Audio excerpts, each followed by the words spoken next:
एक बुद्धिमान व्यापारी कई वर्षों से एक किंवदंती के समान अनमोल मोती की तलाश कर रहा था।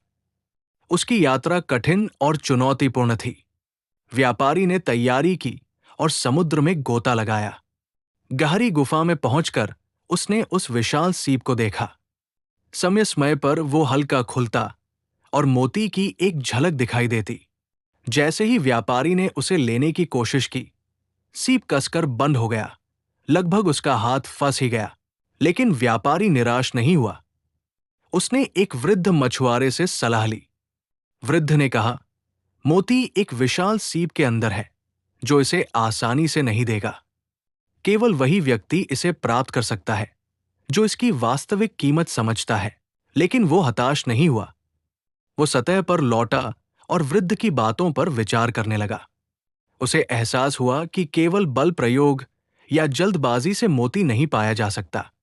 इसके लिए धैर्य और समझ की आवश्यकता है। फिर वो कई दिनों तक सीप के व्यवहार का अध्ययन करता रहा और समझ गया कि ये कब स्वाभाविक रूप से खुलता है। सही क्षण पर उसने धीरे से हाथ बढ़ाया और बिना किसी संघर्ष के मोती प्राप्त कर लिया।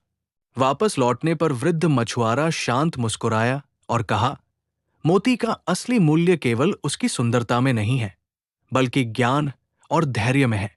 तुमने केवल मोती नहीं पाया, बल्कि जीवन का एक अमूल्य सबक भी सीखा।